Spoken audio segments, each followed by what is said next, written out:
What's up, guys? So I saw this video titled Pinterest is Dead by SamDoesArt, and I thought I should weigh in because I'm also a very frequent user of Pinterest. So I sped up the video for copyright reasons. Let's check it out.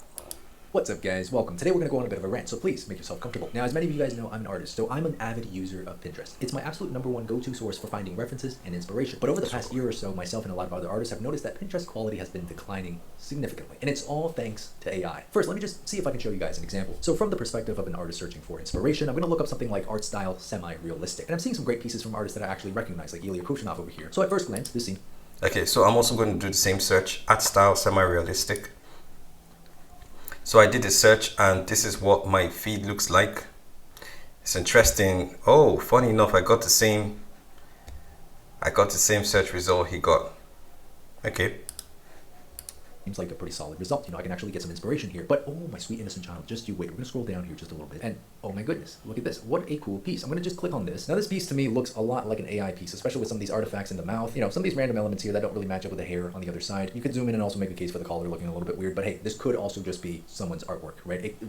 It's plausible. And then let's say I want to look for some more artwork in this similar style. Okay, now look at the absolute slop that becomes my feed. None of these are made by humans. I mean, we can just continue scrolling here and it's just non-stop AI slop. I mean, this is incredible. Like, you'd be lucky.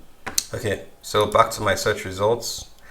Yeah, there's a lot of interesting stuff here. Clearly, it's really hard to be able to search for anything these days without seeing AI in the search results, because we are currently going through an AI invasion right now. And I really don't blame these companies. They're trying to maximize profit, even though extreme capitalism, I have a problem with it. But for the most part, the result is not looking so bad. But I'm sure if I were to be extremely critical and look into every single search, I probably would see something that looks weird. But yeah, back to the video. To find one piece like this that was actually made by a human artist. And for me, I can kind of tell that this was made by a human because there are some marks here that look very intentional. I can see where the hand might have followed the stroke of the pen here to create this image. But honestly, sometimes I have trouble discerning between AI and human-made art too. So imagine if you were a new artist and you were just starting out, how in the world would you realize something like this? Jesus Christ, man, I had to pause for a minute just to make sure I wasn't accusing someone of making AI when it was actually not. Like, look at this slop. Look at how the double eyelid doesn't even continue all the way down. The eyelashes don't connect. Okay, so let's be real. Pinterest is not the only one we need to hold to account. We need to hold ourselves to account, because human beings uploaded this stuff on Pinterest. Where are those people? They use Midjourney, Stable Diffusion, and all these various platforms, and then they create all these junk art and put them on Pinterest. Yes, Pinterest is responsible for regulating how much of these things we see in our home feed, but where are the people who created them? We need to also hold them to account. Damn. And the fact that it's getting so good, some of these lines are very convincing. A beginner's going to look at this and think, wow, that's incredible. Someone actually drew this, when in reality, nobody really did it. This was just stolen from someone else. Then if you continue scrolling down, again, the whole feed just... Okay, so I'm going to scrub through the video. Okay, so this part is interesting. He searched for muscles. In the front two rows. He searched for muscles. For the most part, they look pretty good. They seem like real people. But as soon as you start scrolling down, oh, look what happens. Look at this guy. Hot. Except this man is not real. Look at his thumb. Okay, this is AI slop. And his nipples are looking at me in a way that I do not appreciate. Yeah. So that's not real. Okay. Yeah, that looks really weird. So let me do the same search as well. Muscles. Okay. I'm pretty sure that if I were to be very critical and look really deeply, I would see something weird. This one kind of looks a little weird. Yeah, you see this image right here? This is the kind of image I like. Like, these are the type of images I like to save, because this picture looks like it was something taken in the 90s or 80s. It has that vintage style look, with the grains and all of that. These are the kind of images I like, because it's very difficult to have AI replicate this exact same thing. But yeah, these are the kind of images I save. And it definitely helps with the algorithm refine the stuff that come up pop up in my search results. So this one looks, I really don't know. I really don't know, man. I'm sure there's a lot of weird stuff going on here, but back to the video.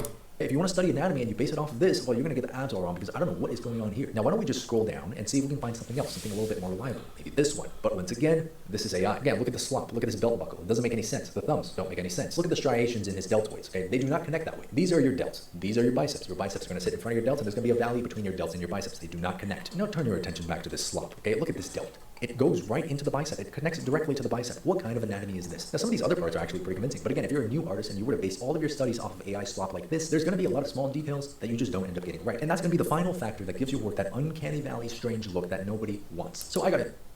So yeah, he's very right.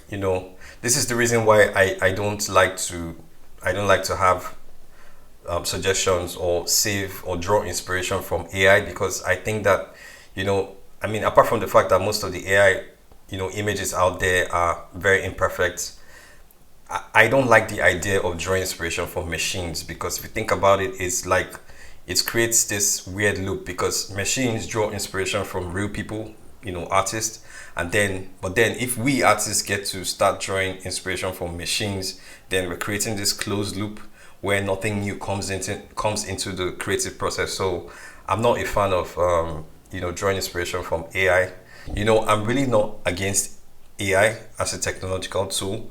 I think that it should be a tool to help make our lives easier, but I have a problem with it when the way it's being pushed as something that everybody absolutely needs, but we really don't need it.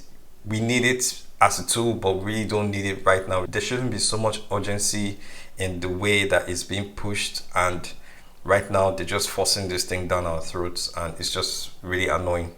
So then let me show you my feed just so you see what mine looks like. So if you look at my home feed, you can barely see anything that looks like AI, and it's because I am very intentional about it. I make sure that whenever there is anything that looks like AI, I get rid of it from my home feed, and it trains the algorithm to be able to suggest only useful stuff or the kind of stuff that I like to see. And I like raw images. I like unrefined, realistic images that are not polished. I don't like images that that look like they've been treated with Photoshop, airbrush and stuff like that. So I always avoid those kind of images, and that's why my feed looks like this. But I mean, there are times that I see AI pop up once in a while, and what I do is, so let's say this is AI, for example. What I do is I click on this icon and then select hide pin, and then select not relevant to me. And this is what I do whenever I see those images pop up.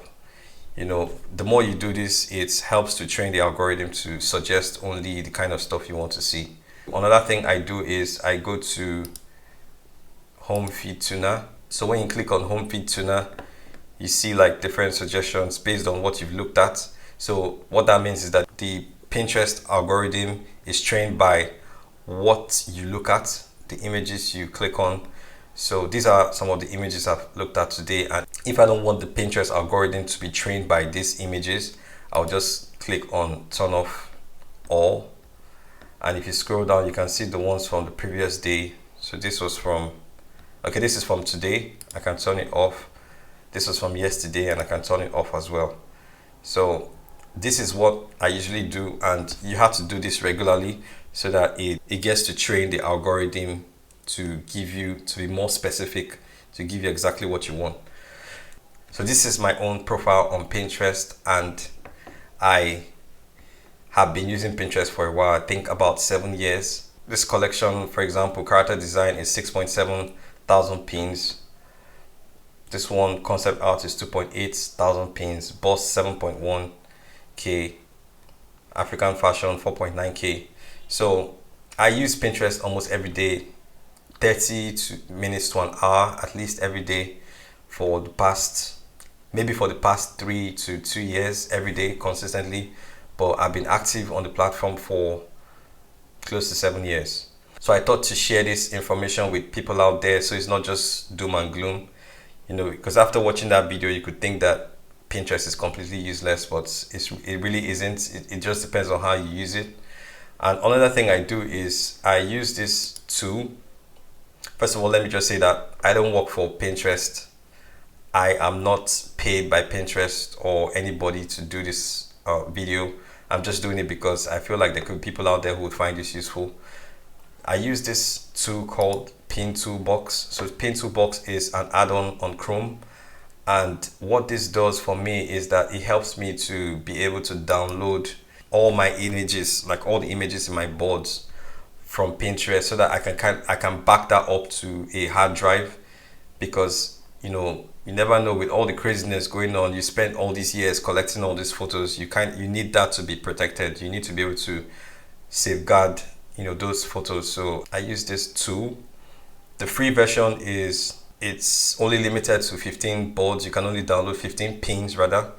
You can only download 15 pins, but the paid one, about $15, you have unlimited downloads. So this is how I use Pinterest. I hope that you've been able to pick one or two things that you can use and apply. If you haven't subscribed yet, please don't forget to do that. Like, share, subscribe, comment, hit the notification bell. I'll see you in the next video.